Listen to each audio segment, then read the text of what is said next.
Le confinement n'est pas toujours très facile à supporter.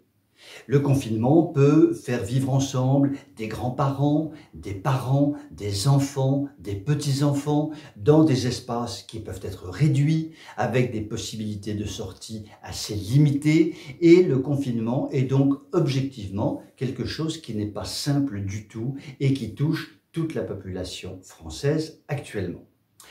Chacun fait preuve d'intelligence, de souplesse, d'astuce, de débrouillardise et chacun arrive finalement à vivre son confinement à sa façon, de la façon, si possible, la meilleure possible.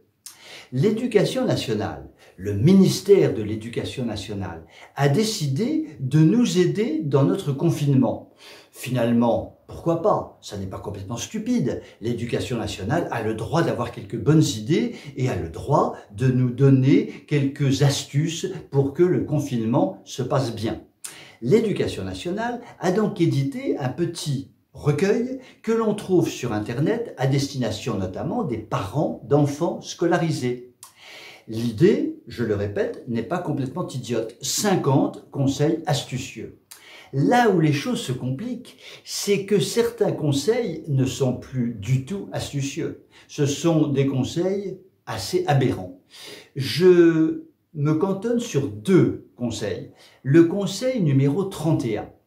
Que dit le conseil numéro 31? Il dit que si un de vos enfants vient vous voir pendant le confinement et vous explique qu'il a fait son coming out, il faut surtout l'écouter, il faut surtout être conciliant et tolérant et il faut surtout lui donner un certain nombre de bons conseils pour savoir si véritablement son coming out est avéré ou non, etc., etc., etc. Ainsi, l'Éducation nationale se met à l'intérieur des familles pour parler du coming out éventuel d'enfants qui peuvent être d'ailleurs extrêmement jeunes. Une fois de plus, l'Éducation nationale, qui d'ailleurs ne devrait jamais s'appeler l'éducation nationale, mais l'instruction publique, car l'éducation nationale n'a jamais eu pour but d'éduquer à la place des familles. L'éducation nationale n'a que le but d'instruire très froidement un certain nombre de connaissances à ses élèves.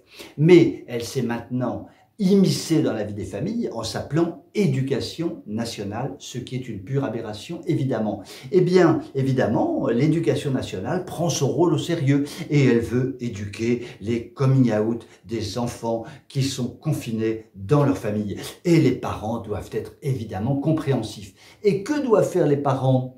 Eh bien, ils doivent conseiller ces chers enfants qui sont éventuellement dans une phase de coming out de prendre un certain nombre de contacts et de regarder un certain nombre de sites qui, comme par hasard, sont à la gloire de LGBT. Et d'ailleurs, dans ce conseil numéro 31, il est nommément dit que LGBT pouvait donner de bons conseils. Nous tombons des nues. Je prends un deuxième conseil, deux numéros plus loin, c'est le conseil numéro 33. Là, il s'agit de développer le féminisme. C'est très important. Si un père de famille dit « Sophie, peux-tu s'il te plaît mettre le couvert ?»« Non, je ne mettrai pas le couvert parce que Paul, il est un homme et je suis féministe et il y a égalité entre les hommes et les femmes, donc Paul n'a qu'à mettre le couvert. » Ben oui, mais Paul, ce matin, il a tondu la pelouse. Oui, mais je suis féministe et donc il y a égalité entre les hommes et les femmes et comme je suis féministe, je ne mettrai pas le couvert et Paul n'a qu'à mettre le couvert. Et quand la machine a répété 45 fois cette formule stupide, les parents n'ont qu'une envie, c'est de prendre un bon de sortie et de sortir pendant 1 heure se promener. Voilà les conseils que peut donner l'éducation nationale à nos enfants ou aux parents d'ailleurs, dans le cadre du confinement. Tout cela est bien triste. Blanquer joue son rôle habituel, l'homme au beau costume, adulé par les Républicains et la République en marche, considéré comme le plus grand ministre de l'éducation nationale que la Terre ait jamais porté, Blanquer continue à avancer masqué et il signe un recueil de 50 conseils dont certains sont pour le moins contestables.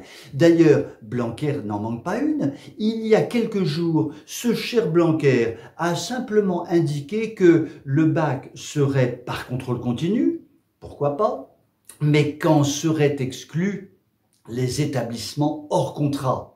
Et mon Blanquer, et l'égalité entre les établissements hors contrat font partie aussi du paysage français, ils sont acceptés par la législation française. Tu fais quoi de l'égalité, mon grand Blanquer?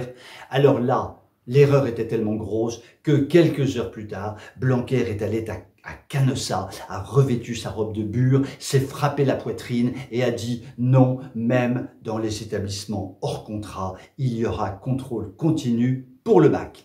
Nous respirons car la liberté, l'égalité et la fraternité à la mode Blanquer posent vraiment problème. Et je vous dis à demain si vous le voulez bien.